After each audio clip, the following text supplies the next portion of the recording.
it's especially strong here in the States because in Europe you are more inside the family. So you are that child that is slightly different. And I have a niece from my sister. She is also the third child, and she's different, and so on and so forth. They are in there. Those people who aren't like their siblings are different. So you know you are different, and then you start saying, what on earth, why do they obey? This is a stupid thing. And you say, are you going to obey this? And they say, yeah, of course. And you say, why? It never occurred to me to obey. What's going on here? And then you start understanding that there is, as I said, in the States, you are always among your peers. I don't have a family here. I only have other artists. And as a big general rule, artists have different brain.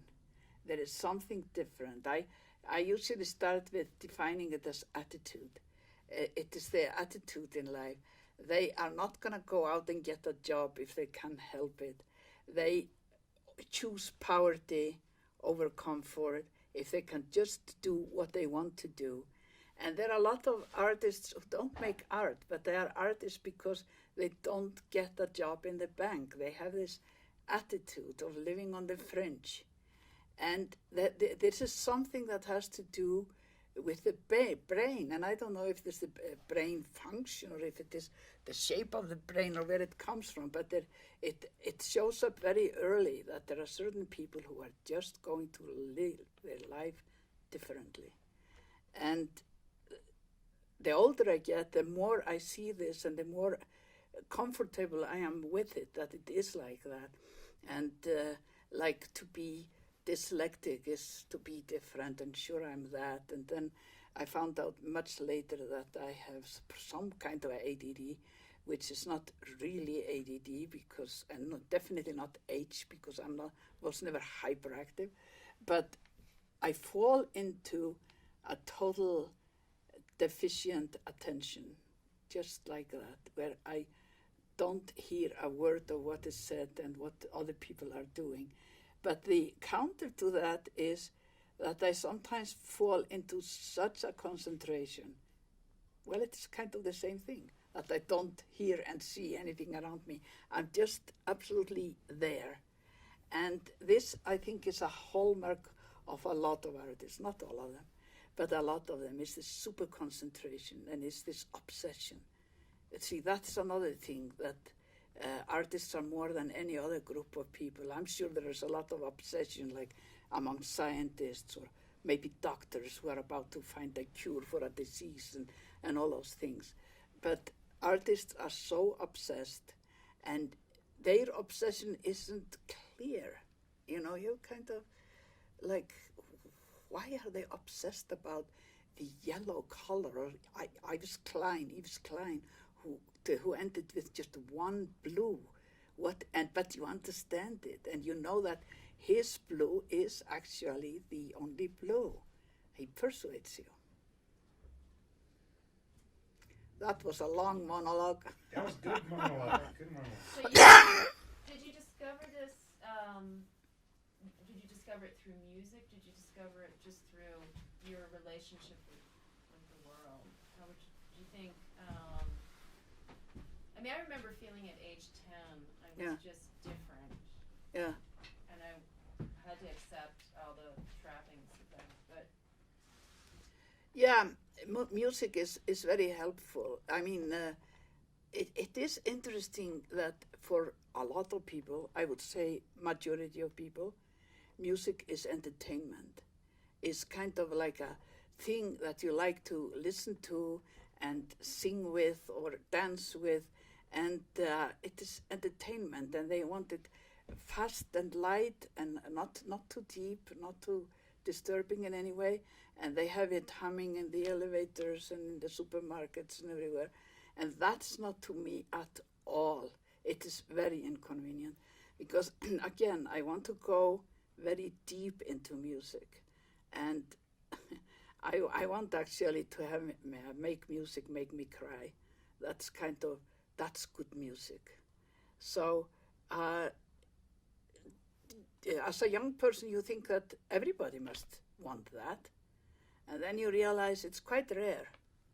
But it happens, and you meet those people, you know who they are. Suddenly you meet a person who wants nothing more than to hear a music that moves them to tears. So it's kind of those different brains again. Is that how was it with you? I think I felt it was around age 10, I felt that, first of all, I knew I had to leave my hometown. Which one? Which was Indianapolis, Indiana. I mean, with, I'm a 10-year-old. I don't know how I knew that. I knew I had to leave. And I knew that I couldn't talk to people about things that I was interested in. Mm-hmm. I knew that at a young age, also around 10. But I didn't know. I mean, it makes me associate childhood with a very kind of melancholic feeling, actually, because of that. Not feeling like the difference. Yeah, there is a certain loneliness there, that you're understanding that you're different. And this is also kind of a common denominator, to want to leave the family at a very early age, to go away, but I had such trusting parents. They just sent me on a ship to Denmark at the age of 17 alone, and saw to that I would have enough money. And it was an enormous gift for me. And I basically never came back to Iceland after that, not for any longer period. So, yeah, this idea, you don't belong there, you have to get away. Or you do belong there, but you still have to get away because you have to be elsewhere and maybe then come back. It's amazing. Can we talk about how, when you met Woody and how that affected maybe how you would work or how you would live, or if it did, or just how you met? Yeah, it's interesting because we met. I was very interested in film, and by my school, which was the conservatory, was close to the film school, and we had the same living quarters, and we mixed a lot. And this being in Czechoslovakia, there was a censor on film, but the film students could see everything. It was smuggled in by all means. So I got to see the Italian wave and the French wave, and the Russians had very good films then. And that's where I met Woody. And we just had separate careers. I mean, I was more in music, he was more in film. And that's how we came here. And for almost 5 years, that's how it was. We had a lot of common friends, and they were most of them foreigners, a lot of them Czechs, and not many Americans. And we lived in New York, which is a paradise for foreigners, and had those common life and a separate life. And then suddenly we fall into video together. Woody started maybe kind of some half a year before me. And I was instantly very interested in what he was doing. And we were also doing kind of audio experiments, like with feedback and sending speakers and microphones through tubes, and seeing the natural harmonies and stuff. So video was very much an extension of that because it's the electronic signal.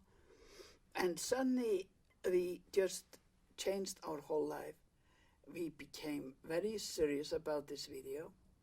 We started speaking English to each other because there is no way you can explain in Czech what a vertical interval or sync pulse or any. We didn't have the vocabulary for speaking Czech once we were in video. And our friends slowly but surely became Americans.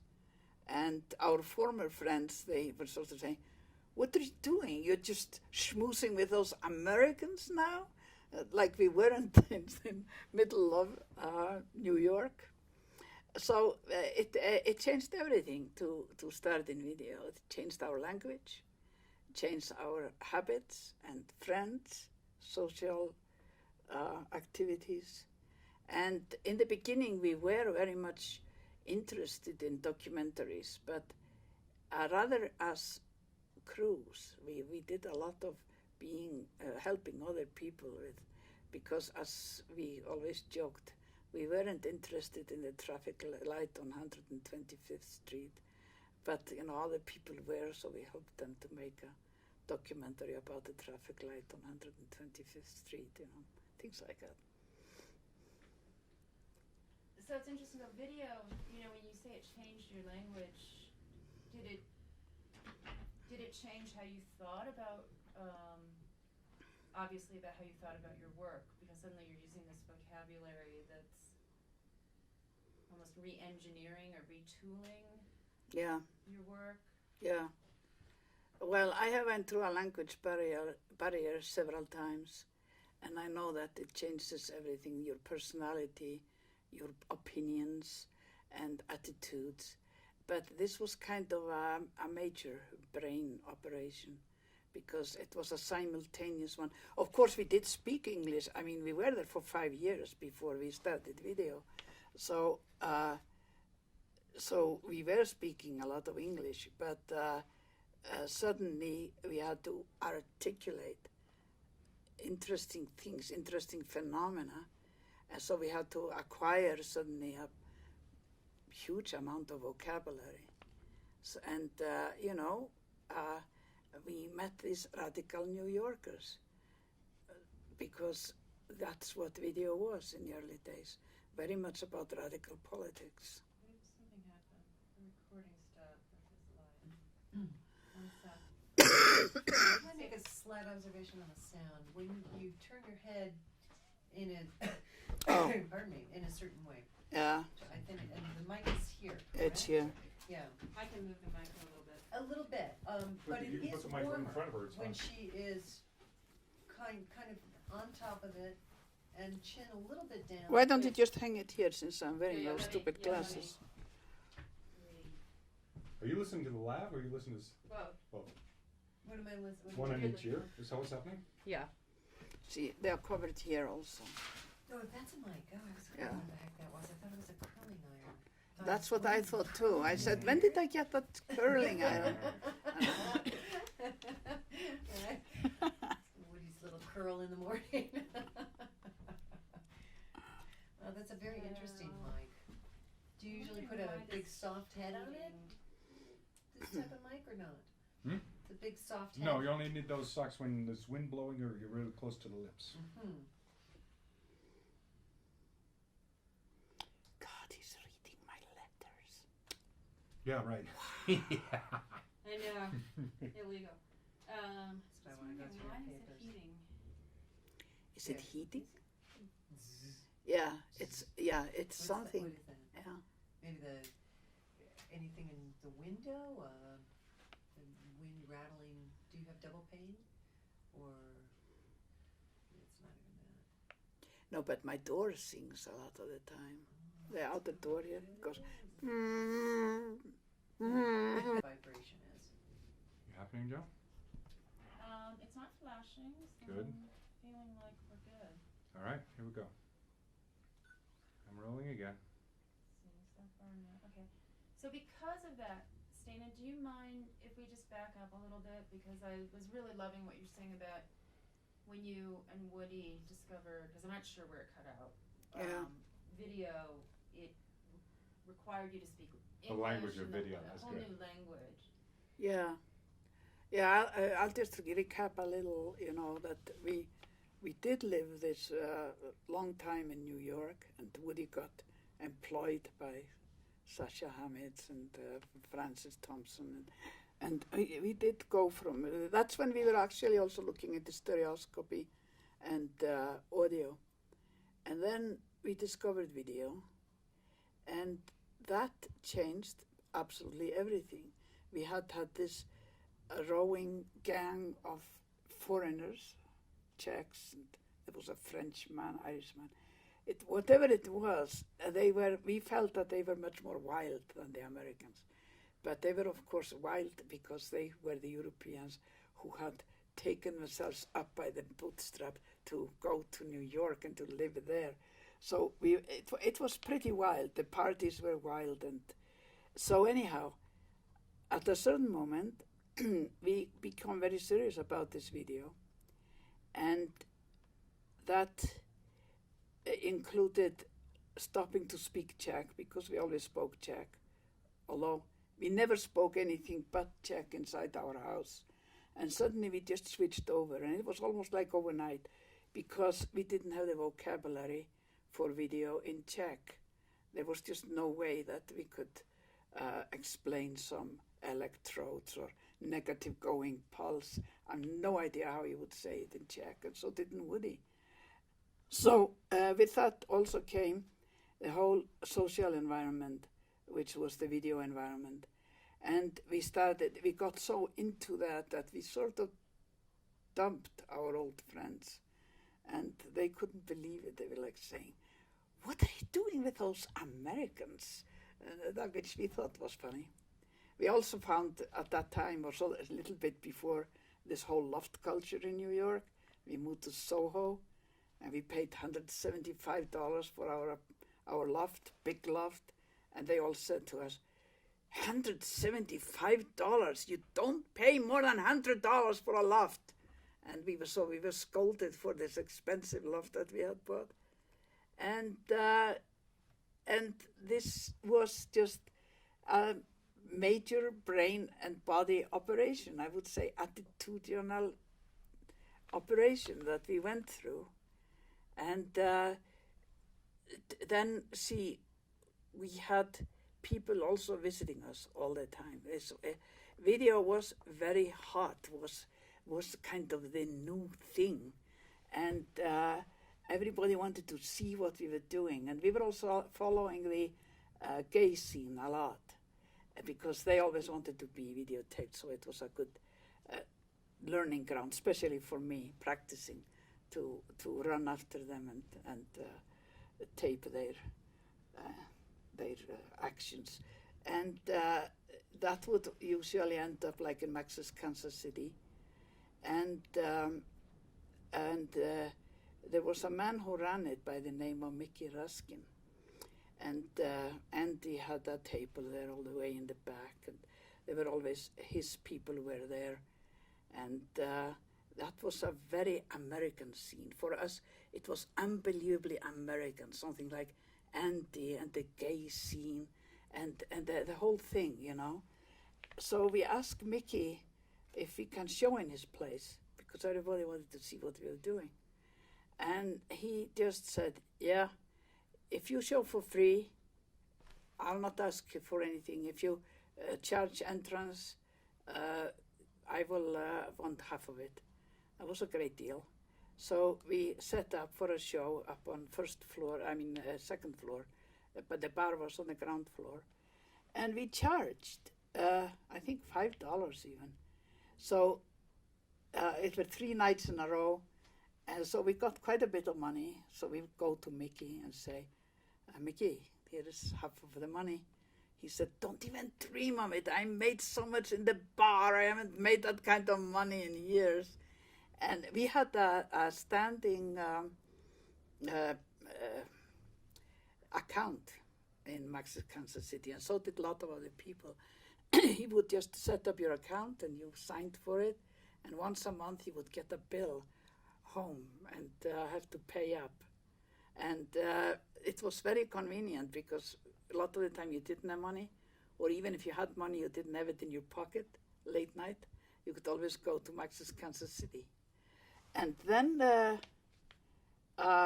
one day there was a panic, because Andy stopped paying. He was also getting those monthly bills, except his bills were maybe, they went up to thousands of dollars. And he realized that he was feeding half of New York. So he stopped one day and let all his stars starve, and that was kind of a panic in Kansas City. Kansas City, I hear ya. That's just Kansas City. Alright, I'm flashing red again. Que lástima. Stop, one sec. Flashing red with that. Yeah. This is temperature. Mm-hmm. I mean, it was recording, we got all that. It's funny that this Mickey character, he turned out to be a addict, a heroin addict. Why? But Heroin addicts seem like they're cool guys usually. Huh? But now, who was Andy? Andy Andy Warhol, Warhol. silly. Oh, Who's Andy? who's No, Andy? I should have said Andy Warhol. yes. No, we flash a picture of Andy and everybody Yes, goes, oh yes, yeah. yes. It's very, very good. Absolutely no problem. You know, yeah, but there were a lot of heroin addicts that they didn't have to earn that much money. There was so much flowing, and it was free. So you could be a fully functional junkie, you know, because it was later when you had to pay for all the junk, you know, that you had to fall out and go to the streets. Like New York, the heroin was cheaper. It was cheaper. For a never while, been cheap. yeah. It seemed like a whole network of enablers. Of a what? Yeah. Enablers, yeah. Well, it people built the would allow you counterculture though. To, for a certain time, exist that way. First one is free. That's what the Yeah. dealers always say. Yeah.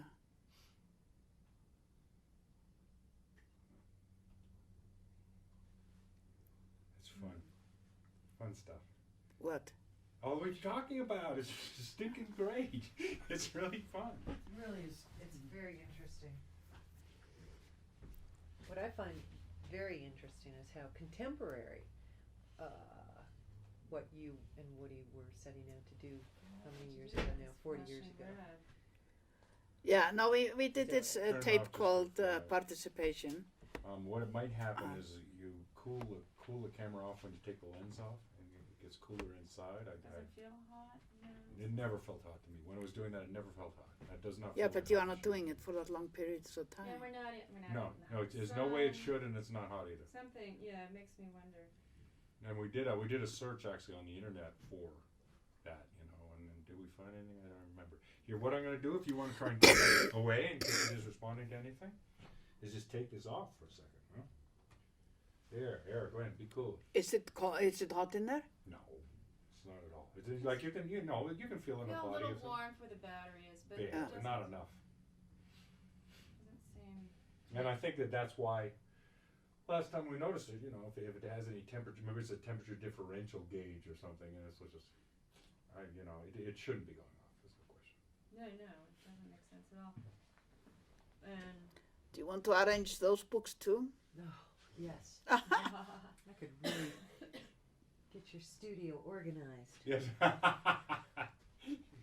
See, like my whole life, I have thought Put it back. that everybody is untidy by nature because you could look into kitty rooms, they usually are, and people learn to be tidy. Yes, people learn to be tidy. Yeah. Sometimes And I Oh, always- see, we should be recording this. Like, Like, this it place is recording. poetry. Audio's recording. Audio's recording. Okay, so I'm gonna start playing again because I'm. No, but then one day I found out that it's not like that. For most people, it's totally natural to have their places organized, to know where things are.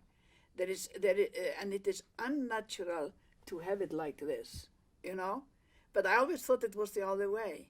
That these people who were tidy or orderly, they had really worked on it until one day they could do it, you know. It's funny, isn't it? It's It is because funny. I was reading this essay by this guy who was explaining why people cannot be tidy, you know. My father's studio Yeah. is very much like this. Yeah.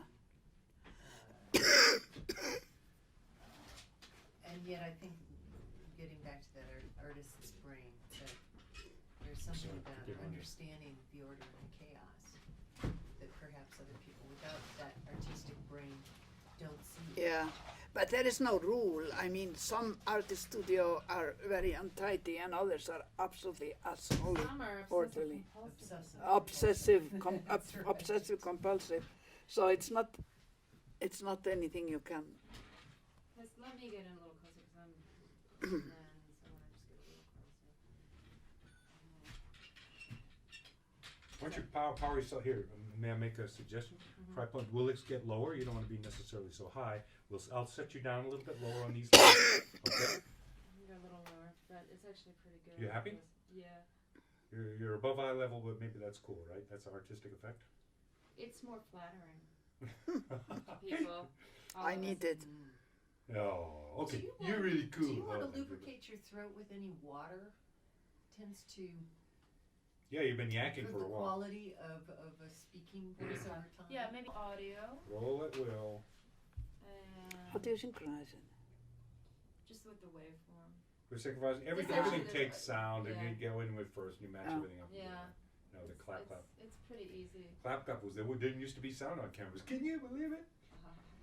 Okay, Jeannie, ask another interesting question. We don't have. We're not humans. You're the human.